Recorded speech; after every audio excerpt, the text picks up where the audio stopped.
أعوذ بالله من الشيطان الرجيم بسم الله الرحمن الرحيم السلام عليكم ورحمة الله وبركاته الحمد لله رب العالمين والصلاة والسلام على أشرف الأنبياء والمرسلين وعلى آله وصحبه ومن اقتدى بتعاليمه واستنى بسنته إلى يوم الدين أما بعد.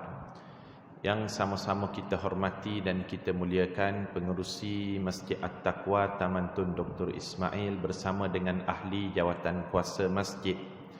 Seterusnya Tuan Imam, Tuan Bilal, para alim ulama, pemimpin-pemimpin masyarakat, muslimin muslimat, insya-Allah kita semua tergolong dalam kalangan hamba-hamba Allah yang dimuliakan pada malam ini. Amin ya rabbal alamin.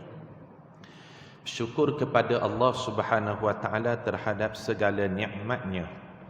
Maka nikmat Allah taala ini kita balas, dan salah satu cara kita membalas nikmat Allah dengan memperbanyakkan menyebut kalimah alhamdulillahi rabbil alamin. Berselawat kepada baginda dengan ucapan Allahumma salli ala sayyidina Muhammad wa ala ali sayyidina Muhammad. Malam ini merupakan pertemuan kita kali yang ketiga, ataupun tatap muka kita kali yang ketiga daripada kuliah pengajian berkitab kita. Kita menggunakan kitab Mukhtasar Syu'abul Iman lil Baihaqi, ringkasan kitab cabang iman yang ditulis oleh Imam Al-Baihaqi rahimahullahu ta'ala, yang mana cabang-cabang kesempurnaan iman ini mengandungi sebanyak 77 cabangnya, ataupun mengandungi sebanyak 77 tandanya. Tanda iman yang sehat, bukti iman yang baik menurut Imam Al-Baihaqi berdasarkan hadis Nabi sallallahu alaihi wasallam mestilah mempunyai 77 cabang ataupun tanda. Pada pertemuan yang lepas, pada bulan yang lalu, kita telah membincangkan pada cabang iman yang kedua, iaitu beriman kepada semua utusan Allah. Kita dah bincang dah pertemuan yang lalu, jumlah para nabi ada seramai 124,000 orang, dan jumlah para rasul ada seramai 313, dan yang disebut jumlahnya di dalam Al-Quran seramai 25 orang. Dalam kalangan 25 orang para rasul, dikecilkan lagi skopnya, terdiri dalam kalangan 5 orang rasul ulul azmi. 5 orang rasul ulul azmi. Siapa ingat nama rasul ulul azmi itu? Nabi apa? Kita ulang sekali. Nabi apa? Nabi Nuh. Nabi, ikut susunan dia, tertib dia. Jangan lompat Nabi Isa tu. Nabi Nuh, kemudian Nabi Ibrahim, seterusnya Nabi Musa, Nabi Isa, Nabi Muhammad. Bilion manusia yang dipilih menjadi Nabi 124,000, menjadi Rasul 313, yang disebut dalam Al-Quran 25. Daripada 25, Allah Ta'ala kecilkan lagi Rasul-Rasul yang terbaik 5 orang. Dalam kalangan 5 orang Rasul itu ada induknya, ada ketuanya, ada penghulunya. Itulah dinamakan sebagai Sayyidul Anbiya'i wal Mursali, Rasulullah sallallahu alaihi wasallam. Rasulullah yang menjadi induk kepada seluruh manusia. Kita bincang juga pada pertemuan yang lepas, iaitu beriman kepada para malaikat. Kita dah bincang dah, dalam kalangan para malaikat yang ramai itu, jumlahnya la yuhsi adaduhum illallah. Tidak diketahui jumlah para malaikat melainkan Allah, tapi ketuanya, penghulu kepada sekalian malaikat adalah malaikat Jibril. Malaikat Jibril. Itu pertemuan kita yang lepas. Pada malam ini kita akan masuk pada muka surat yang ketiga daripada kitab kita, iaitu cabang iman yang keempat, ataupun tanda iman yang keempat, iaitu beriman kepada Al-Quran dan semua kitab yang diturunkan sebelum Al-Quran. Beriman kepada Al-Quran dan kitab-kitab samawi sebelum Al-Quran. Kalau boleh kita tulis, kitab samawi ni ada berapa semuanya? Ada 4. Cuba kita sebut dari awal mengikut tartib dia. Yang pertama kitab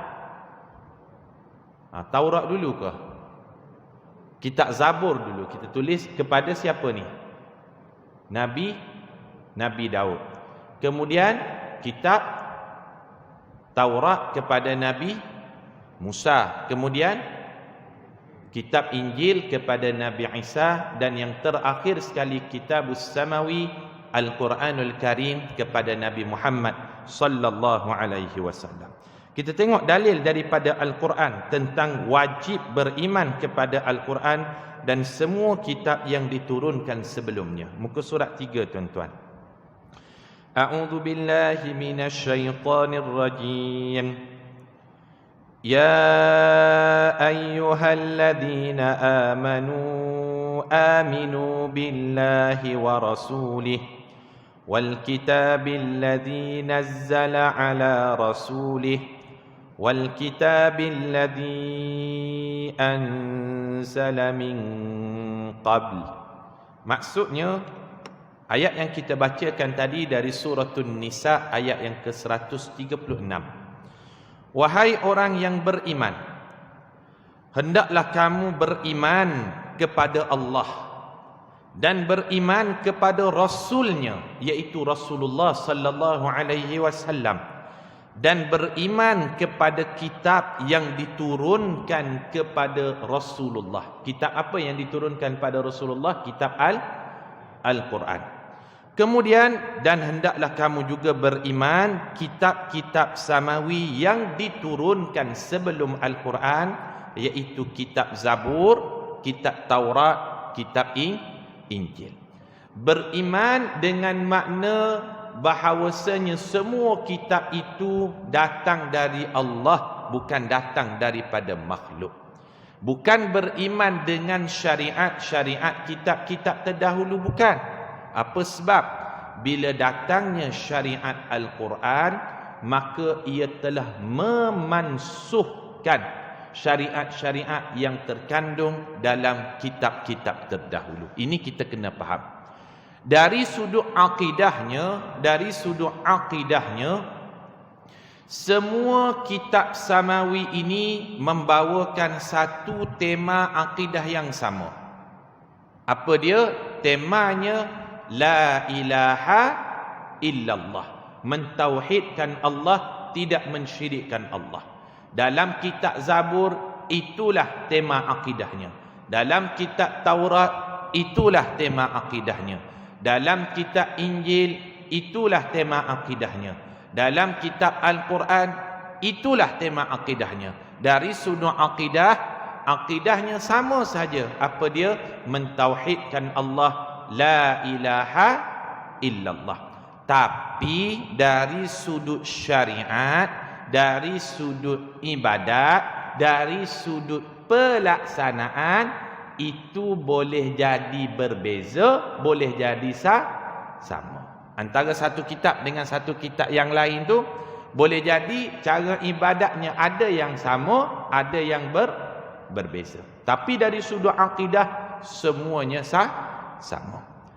Tuan-tuan yang dimuliakan Allah, kalau kita tengoklah Al-Quran, fokus perbincangan kita pada malam ini tentang Al-Quran. Semua yang berkaitan dengan Al-Quran, pasti dia akan jadi mulia. Semua yang berkaitan dengan Al-Quran, semuanya akan dimuliakan Allah. Dalam banyak-banyak kota, tetapi kota itulah kota yang paling mulia. Apa sebab? Di kota itu turunnya Al-Quran, bumi Makkah. Dalam banyak-banyak gua ni macam-macam. Gua tempurung ada, gua musang ada, macam-macam jenis gua ada. Tapi gua itu gua yang paling mulia. Apa sebab? Dia ada kaitan dengan Al-Quran, iaitu gua Hira. Dalam banyak-banyak bulan, Bulan ni banyak. Inna iddatash syuhuru indallah 12 syahra. Sesungguhnya bilangan bulan di sisi Allah ada 12 bulan. Tapi dalam banyak-banyak bulan, bulan itu bulan yang menjadi bulan yang paling mulia. Apa sebab? Bulan itu turunnya Al-Quran. Syahrul Ramadan alladhi unzila fihi Al-Quran. Dalam banyak-banyak malaikat. Malaikat ni la yuhsi adaduhum illallah. Tak terkira jumlahnya. Tapi malaikat itu menjadi penghulu segala malaikat. Penghulu segala malaikat. Malaikat Jibril. Apa sebab? Kerana ada kaitan dirinya dengan Al-Quran. Kerana dia yang menurunkan Al-Quran, maka sekaligus dia dimuliakan oleh Allah. Dalam banyak-banyak Nabi, kita dah bincang dah. Nabi ni banyak. 313 Rasul. 25 disebut dalam Al-Quran. Jumlah Nabi 124,000. 5 orang Rasul Ulul Azmi. Tapi dia yang menjadi Nabi, Rasul yang paling mulia. Apa sebab? Kerana Al-Quran turun kepada dirinya. Lalu boleh kita simpulkan, kalau tuan-tuan ingin mencari kemuliaan yang hakiki di sisi Allah, maka kita berdampinglah dengan Al-Quran. Kita berdamping dengan Al-Quran, nescaya kita akan mulia di sisi Allah Subhanahu wa taala.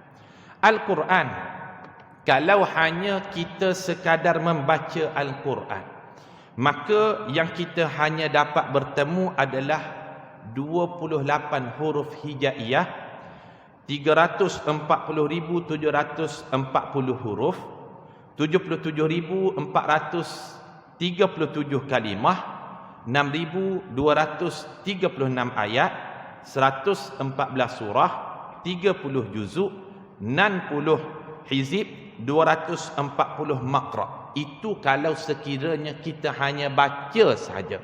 Berbeza dengan orang yang baca dan ambil pelajaran daripada ilmu Al-Quran tadi, maka dia akan dapati berjuta-juta manfaat untuk dirinya. Faham tuan-tuan?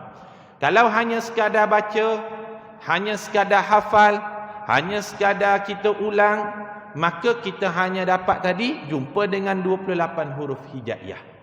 Jumpa dengan hurufnya di dalam Al-Quran bermula daripada huruf alif sampai huruf ya. Ulama buat kiraan 340,740 huruf. Kita hanya akan bertemu dengan 77,437 kalimah. Kita hanya bertemu dengan 6,236 ayat. Kita hanya bertemu dengan 114 surah.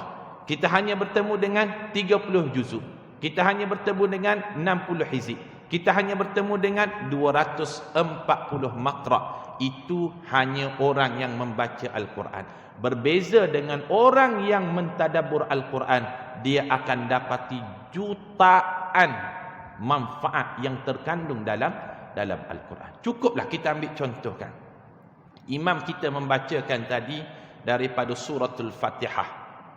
Dalam suratul Fatihah, maka imam membaca satu ayat, Alhamdulillahi Rabbil Alamin. Segala puji bagi Allah, Tuhan seluruh alam semesta. Cukup kita mengambil perkataan Rabbil Alamin. Allah itu owner, Tuan, pemilik kepada alam semesta, maka kita akan merasakan kebesaran Allah. Apa sebab? Alam semesta ini yang dinamakan dengan universe. Berapa keluasannya? Keluasan universe ataupun al-alamin, alam semesta ini, keluasannya menurut ahli sains sejauh 20 bilion tahun cahaya. 20 bilion tahun cahaya. 1 bilion tahun cahaya bersamaan dengan 9,455 bilion kilometer. 1 bilion cahaya. 1 bilion perjalanan cahaya bersamaan dengan 9,455 bilion kilometer. Universe 20 tahun perjalanan cahaya. 20 tahun bilion perjalanan cahaya. Maka siapa owner kepada semua ini? Ownernya adalah Allah Subhanahu wa taala. Itu sekiranya kalau kita mentadabbur Al-Quran. Di universe inilah terkandung yang dinamakan dengan An-Nujum. An-Nujum ni maknanya bintang-bintang. Bintang-bintang sebagaimana yang dibuat kajian, bintang itu, Allahu Akbar, bintang ataupun jumlah bintang itu sahaja mempunyai sebanyak 100 sektilion. Sektilion ni boleh jadi kita tak pernah dengar kan. Yang kita pernah dengar apa? Bilion. Apa lagi lepas bilion? Trilion. Lepas trilion tak ingat dah. Yang paling banyak sektilion. Sektilion ni bintang dibuat kajian ada di universe, di al-alamin. Allah Ta'ala yang cipta ada sebanyak 100 sektilion. Kalau kita nak tulis sektilion ni, kita tulis 100, belakang dia tu kena tulis 21 kosong. Darab dengan 3. Maka itulah kita akan dapati jumlah an-nujum, bintang-bintang. Siapa owner dia? Alhamdulillahi Rabbil Alamin.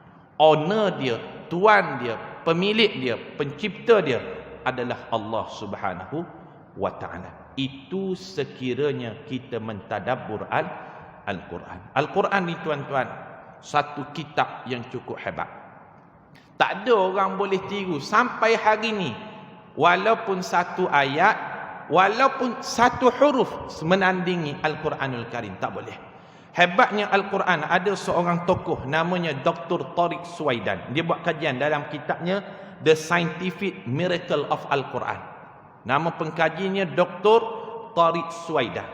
Dia kaji satu persatu isi kandungan Al-Quran, maka dia katakan memang betul Al-Quran ini bukan daripada makhluk. Al-Quran ini datang dari Allah Ta'ala. Apa sebab?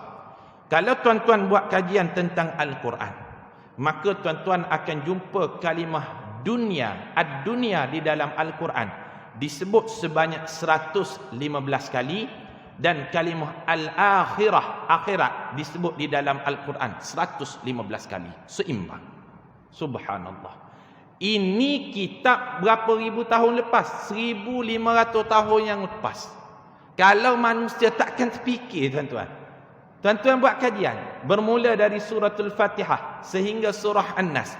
Kita garis bawahkan perkataan ad-dunia, garis bawahkan perkataan al-akhirah, dunia akhirat. Allah Ta'ala letakkan dua kalimah ini dalam Al-Quran dalam keadaan yang seimbang. Dunia 115, akhirat 115. Di dalam Al-Quran Allah Ta'ala menyebut kalimah malaikat 88 kali, dan disebut kalimah syaitan juga 88 kali. Di dalam Al-Quran disebut kalimah al-hayah, hidup, 145 kali, disebut kalimah al-maut, mati, 145 kali. Subhanallah. Ini memang Allah yang turunkan. Manusia takkan mampu untuk buat sampai sedetail itu. Dunia 115, akhirat 115. Malaikat 88, syaitan 88. Hidup 145, al-maut, mati 145. Faedah disebut dalam Al-Quran sebanyak 50 kali. Rugi, al-khasir, al-khasirin disebut sebanyak 50 kali. Kalimah susah disebut 114 kali. Kalimah sabar disebut 114 kali. Kalimah muslimin, lelaki, disebut sebanyak 24 kali. Kalimah muslimat, perempuan, disebut sebanyak 24 kali. Seimbang. Ini hebat. Ulama dia buat kajian, Masya Allah. Memang betul Al-Quran datang dari Allah. Kalimah iblis di dalam Al-Quran disebut sebanyak 11 kali. Kalimah mohon perlindungan daripada iblis juga disebut sebanyak 11 kali. Kalimah musibah disebut sebanyak 75 kali. Kalimah syukur juga disebut sebanyak 75 kali. Kalimah sadaqah disebut sebanyak 73 kali. Kalimah puas hati, redha, disebut 73 kali. Kalimah zakat disebut 32 kali. Kalimah berkat disebut 32 kali. Kalimah muslimin disebut, kalau tadi kalimah lelaki ataupun az-zakar disebut 24, Yang perempuan disebut 24, kalimah muslimin disebut 41 kali, kalimah jihad disebut 41 kali. Betapa seimbangnya Allah Ta'ala turunkan Al-Quran. Ini kajian yang dibuat oleh Dr. Tariq Suwaidan dalam kitabnya The Scientific Miracle of Al-Quran.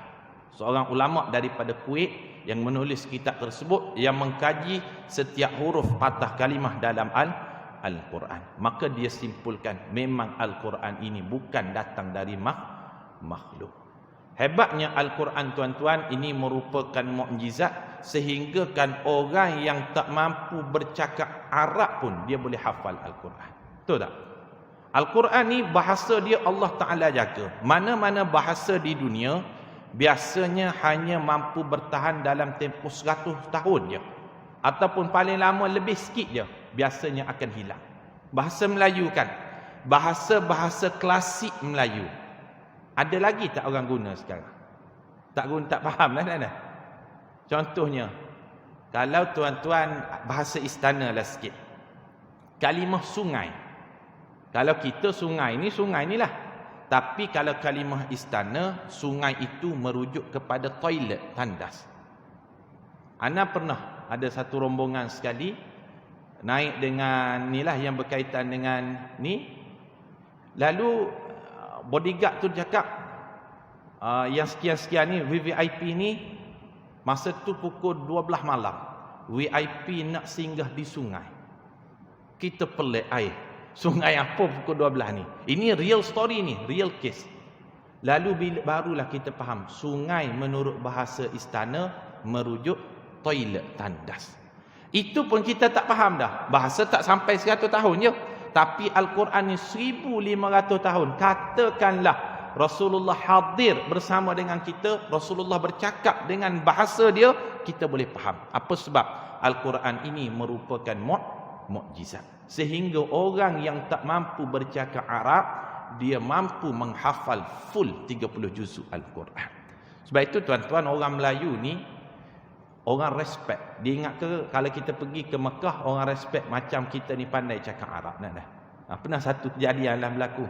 Dia ni pergi ke Mekah berbekalkan dengan buku 40 hari di bumi Mekah yang dibekalkan oleh tamu haji. Dia nak berlatih cakap Arab di kedai-kedai Arab.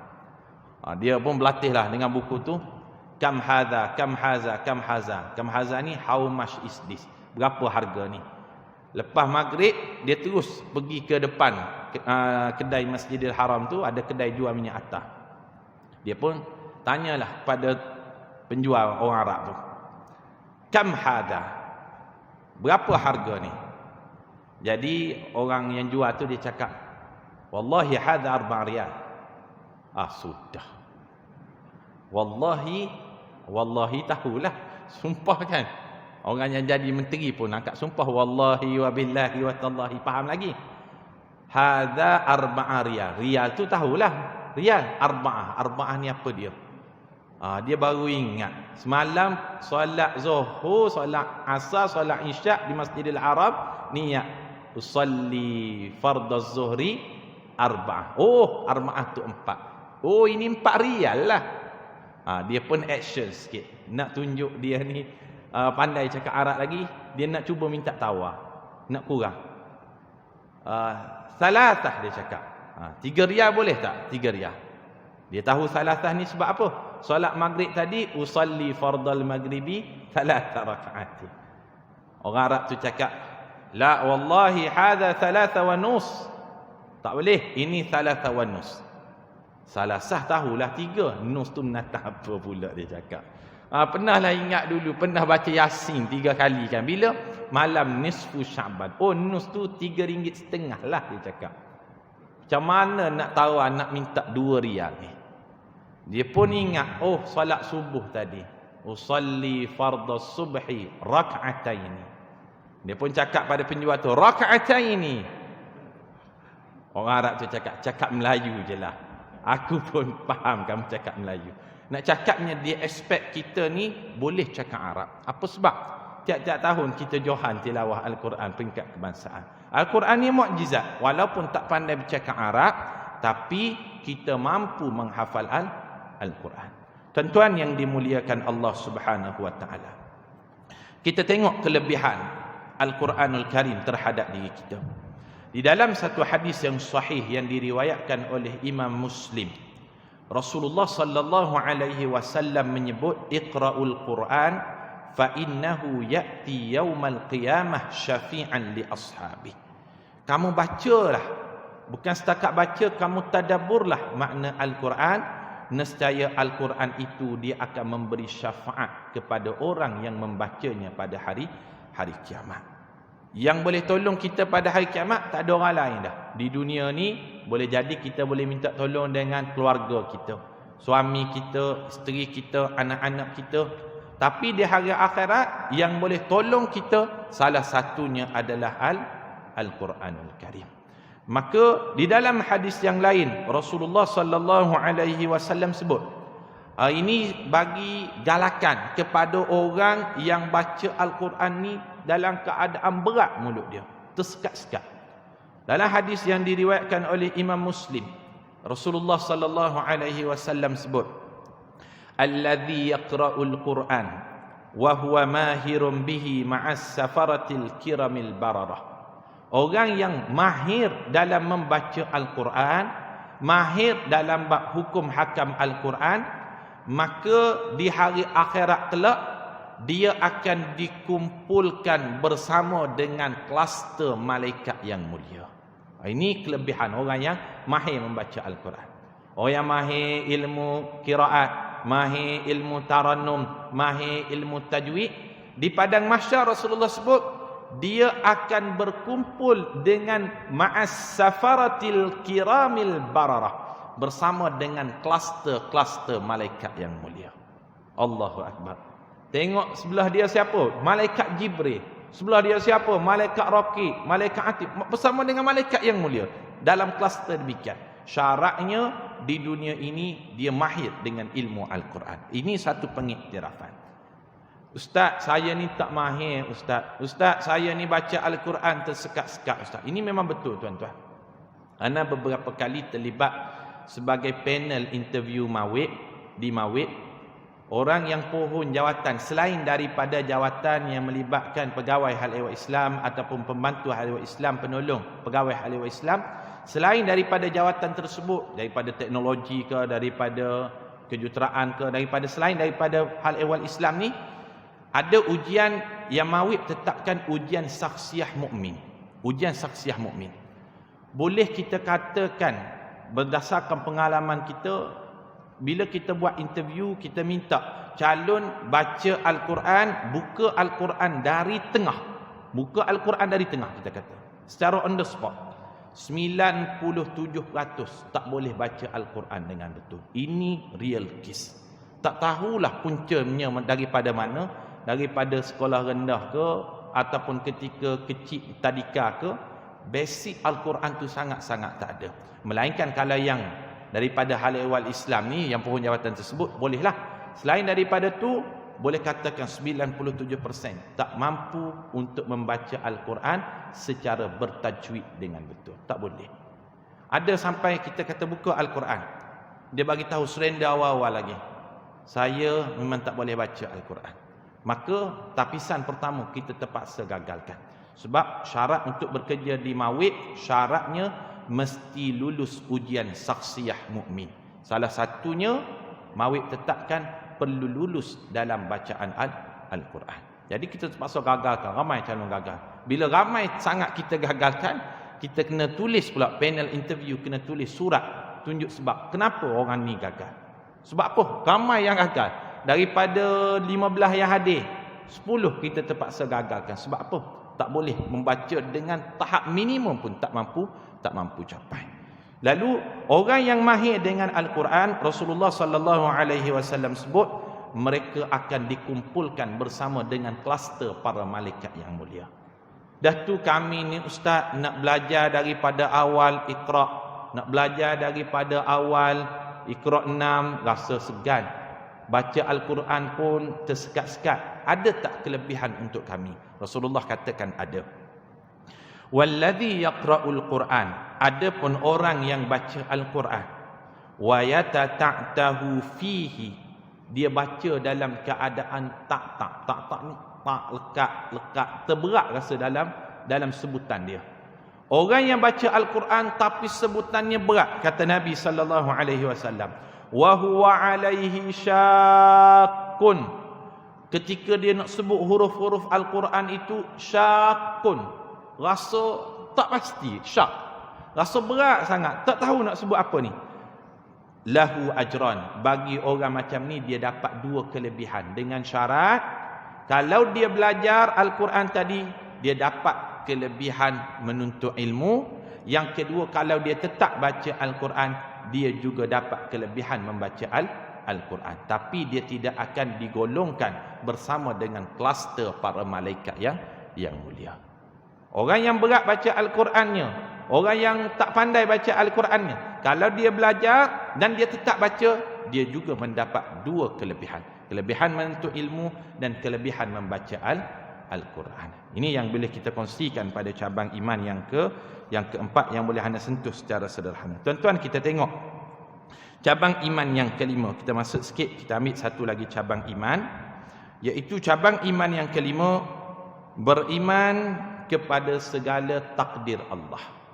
Beriman terhadap segala qada qadar, ketentuan takdir Allah Ta'ala. Itu salah satu daripada tanda kesempurnaan iman. Cabang iman yang kelima. Tadi cabang iman yang keempat, beriman dengan Al-Quran, kita dah sentuh secara sederhana. Kita sentuh sikit cabang iman yang kelima, beriman dengan takdir. Firman Allah Ta'ala di dalam surah An-Nisa ayat yang ke-78, a'udzubillahi minasyaitonirrajim. Qul kullum min indillah. Katakanlah semua yang berlaku itu datang dari Allah Ta'ala. Tuan-tuan, ayat ini cukup bahaya kalau tidak dimurnikan pemahamannya. Kalau ayat ini kul kullum min indillah, katakanlah semua yang berlaku itu datang dari Allah, tidak dimurnikan pemahamannya, menyebabkan manusia akan mudah menyalahkan takdir. Betul tak? Dia akan kambing hitamkan Allah bila nasib buruk berlaku kepada dirinya. Kenapa awak gagal? Lalu katanya semua ini datang dari Allah. Kenapa awak buat maksiat? Semua ini takdir Allah. Kenapa awak mencuri? Ini semua ketentuan Allah. Ini bahaya kalau orang baca Al-Quran, dibacanya sendiri, difahaminya sendiri, maka sesatnya akan jadi sendiri. Lalu ulama simpulkan, dalam bab beriman kepada takdir ketentuan Allah, manusia telah terpecah kepada 3 kelompok. Terpecah kepada berapa kelompok? 3 kelompok. Ana sebut dulu nama kelompok yang 3 ini, kemudian kita tengok huraiannya. Kelompok yang pertama, ahli sunnah wal jamaah. Kelompok yang kedua yang memahami takdir, namanya Jabariyah. Tuan-tuan pernah dengar tak istilah Jabariyah sebelum ni? Pernah dengar? Tak pernah dengar. Yang ketiga namanya Qadariyah ataupun Mu'tazilah. Pernah dengar tak? Qadariyah ataupun Mu'tazilah. Ini 3 kelompok manusia yang memahami takdir. Satunya ahli sunnah wal jamaah memahami takdir sebagaimana yang dikehendaki oleh syarak, manakala 2 lagi, Jabariyah dengan Qadariyah, memahami takdir ketentuan Allah dengan cara yang salah. Kelompok yang pertama, tuan-tuan, namanya Jabariyah. Jabariyah ni apa kata dia tentang takdir? Dia kata hidup kita ni semuanya sudah ditulis takdir kita. Betul tak? Semuanya sudah ditentukan ketentuan hidup kita. Maka bagi kelompok Jabariyah, tidak perlu lagi kita berusaha dan berikhtiar. Rezeki semuanya sudah ditulis, tak perlu kita cari rezeki lagi. Umur sudah ditulis, kalau tak ikut SOP pun tak apa. Apa sebab? Kalau Allah Ta'ala kata mati, matilah. Kalau kata hidup, hiduplah. Tak perlu lagi berusaha, tak perlu lagi berikhtiar. Ini pemikiran yang cukup bahaya. Bila berlaku sahaja nasib buruk, berlaku sahaja ketentuan yang tidak sebagaimana dia nak, dia akan mula salahkan Allah. Allah yang tetapkan saya jadi macam ni. Dia mula kambing hitamkan takdir ketika apa yang berlaku itu membawa nasib yang tidak baik buat dirinya. Faham tak tuan-tuan? Pemikiran ini namanya pemikiran Jabariyah. Jabar berasal daripada perkataannya, hurufnya jim, ba, ra. Jabar. Jabar maknanya terpaksa. Apa makna terpaksa? Hidup kita ini di dunia ibarat pentas lakonan sahaja. Kita berjalan, kita buat apa-apa, semuanya takdir sudah ditetapkan Allah. Kita hanya ibarat mengikut skrip yang di belakangnya ada dalil yang sedang memainkan. Ini pemikiran yang salah di dalam bab memahami takdir. Faham tuan-tuan? Ini kelompok yang pertama. Namanya Jabariyah. Apa kata Jabariyah? Kita tak perlu berusaha, kita tak perlu berikhtiar, kita hanya berserah bulat-bulat kepada Allah. Agak-agak pemikiran macam ni ada tak sekarang ni? Ramai ni yang malas berusaha, yang nak salahkan takdir, yang nak kambing hitamkan ketentuan Allah. Bila nasib buruk je, Allah yang buat ni. Bila nasib tak baik je, ini takdir. Sedangkan usahanya tidak. Ramai anak-anak muda yang akidahnya tidak kuat, maka diresapi dengan pemahaman Jabariyah itu tadi. Ini kelompok yang pertama. Ada kelompok yang kedua, namanya Qadariyah, ataupun disebut dengan istilah modennya Neo Mu'tazilah. Kalau Qadariyah, tuan-tuan pergi ke ROS, Jabatan Pendaftar Pertubuhan, jumpa tak kelompok Qadariyah ni? Dah tak ada dah. Dia boleh jadi dia guna perkataan baru kan. Guna perkataan sister in Islam contohnya. Perkataan liberal. Kalau sekarang ni kita kenali dengan kelompok liberal yang memisahkan antara iman dan amal. Kalau dulu disebut sebagai kelompok Qadariyah. Apa kata Qadariyah tentang takdir ketentuan Allah? Dia kata takdir Allah ni tak ada. Ketentuan Allah ni tak ada. Yang ada hanyalah usaha dan ikhtiar kita semata-mata. Pemikiran ini dipelopori oleh Qarun dulu. Qarun ni pelopor pemikiran Qadariyah ataupun Mu'tazilah. Qarun ni kaya tak tuan-tuan? Kaya. Bila dia kaya, apa dia kata tentang kekayaan dia? Kekayaan aku adalah hasil usaha aku semata-mata. Dia mula melepaskan diri dengan takdir, ketentuan, keizinan Allah Ta'ala. Kalau bagi kita rukun iman ada 6. Beriman pada Allah, malaikat, kitab, rasul, hari kiamat, takdir, qada dan qadar. Tapi bagi kelompok Qadariyah ataupun Neo Mu'tazilah, bagi mereka rukun iman bukan 6, rukun iman hanya 5. Dia potong di mana? Dia akan pangkah pada rukun iman yang ke-6, beriman kepada takdir ketentuan Allah. Dia tak percaya kepada adanya takdir, adanya ketentuan Allah. Faham tuan-tuan? Ini kelompok yang kedua. Jabariyah salah. Apa sebab? Dia katakan tak perlu berusaha, tak perlu berikhtiar, serah bulat-bulat kepada takdir. Qadariyah salah. Apa sebab? Kerana mengatakan tidak ada takdir ketentuan Allah, yang ada hanyalah usaha dan ikhtiar kita semata-mata. Maka datanglah kelompok yang ketiga. Kelompok yang ketiga ini memangkah Jabariyah, memangkah Qadariyah, Mu'tazilah. Kelompok yang ketiga inilah dinamakan sebagai Ahlus Sunnah wal Jamaah. Apa kata Ahlus Sunnah wal Jamaah tentang takdir Allah? Takdir Allah, ketentuan Allah, qada qadar Allah itu ada. Tetapi sebelum berlakunya takdir, sebelum berlakunya ketentuan Allah, maka kata Ahlus Sunnah wal Jamaah, sebelum itu semestilah adanya al-kasbu. Al-kasbu ni apa dia? Kaf simba. Al-kasbu itu adalah usaha dan ikhtiar. Faham tak? Mesti ada usaha dan ikhtiar dulu. Usaha dulu, ikhtiar dulu, kemudian fatawakkal 'ala Allah, serahkan bulat-bulat kepada Allah. Kalaulah takdir Allah Ta'ala itu tidak sebagaimana yang kita kehendaki, maka kata Ahlus Sunnah wal Jamaah, semestilah kita perlu husnuzan dengan takdir Allah, bersangka baik dengan takdir Allah Ta'ala. Ini berdasarkan banyak dalil Al-Quranul Karim. Salah satunya, tuan-tuan, kalau kita baca di dalam surah Al-Falaq.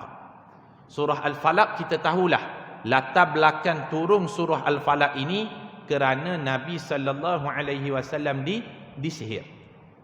Lalu ayat yang pertama Allah Ta'ala perintahkan kepada Nabi apa dia? Qul a'udzu birabbil falaq. Qul, katakanlah wahai Muhammad. Apa makna katakanlah? Maknanya kamu berdoalah, kamu mintalah, kamu usahalah untuk dihilangkan sihir. Mudah sahaja bagi Allah untuk hilangkan sihir pada diri Nabi. Tapi Allah Ta'ala tidak ajarkan. Hanya kamu berserah diri bulat-bulat kepada Allah untuk dihilangkan sihir. Perlu ada usaha dari diri kamu, kemudian Allah Ta'ala akan hilangkan. Maka Allah Ta'ala perintahkan, Kul. Kul itu dengan makna usahalah wahai Muhammad. Maka menurut Ahlus Sunnah wal Jamaah, sebelum kita berserah diri bulat-bulat kepada Allah, mesti adanya al-kasbu. Dalil yang lain yang digunakan oleh Ahli Sunnah wal Jamaah yang mengatakan jangan kita berserah bulat-bulat kepada takdir, perlu adanya usaha. Ketika mana Nabi SAW ceritakan dalam hadis yang panjang tentang Ismail dan ibunya bernama Hajar mencari air antara Safa dan Marwah. Adakah Hajar dan Ismail hanya menunggu bulat-bulat datangnya air? Tidak. Tapi Rasulullah ceritakan Ismail menghentakkan kakinya ke tanah berusaha. Hajar berusaha dari Safa Marwah 7 kali perjalanannya, barulah keluarnya air. Maka tidak hanya kita berserah secara total, mesti adanya al-kasbu. Sebagaimana Ismail berusaha dengan kadar kemampuan dia, Hajar berusaha dengan kadar kemampuan dia, maka datanglah takdir Allah, keluarnya air Zam-Zam. Begitu juga di dalam kisah Abdul Rahman bin Auf datang ke Madinah. Dia bukan datang lenggang kangkung macam tu, tak. Tapi dia berusaha dulu. Sebelum dia jadi kaya, dia berusaha. Apa buktinya? Abdul Rahman bin Auf tanya kepada sahabat di Madinah, Dullani ala suq, tunjukkan kepadaku di manakah pasar di bumi Madinah. Aku ingin berusaha, aku ingin berniaga. Berniaga dulu, berusaha dulu, kemudian kaya Abdul Rahman bin Auf. Maka inilah beberapa dalil yang menunjukkan menurut Ahli Sunnah wal Jamaah, sebelum kita melepaskan kepada takdir berlaku, perlu adanya al-kasbu. Maka dapat kita simpulkan 3 fahaman ataupun kelompok yang memahami takdir. Yang pertama Jabariyah, yang kedua Qadariyah, yang ketiga Ahlu Sunnah wal Jamaah. Tuan-tuan, kita berhenti dulu pada cabang iman yang kelima. Kesempatan yang lain kita bincangkan cabang iman yang keenam, beriman dengan hari akhirat, tanda iman yang sempurna, insya-Allah. Assalamualaikum warahmatullahi wabarakatuh.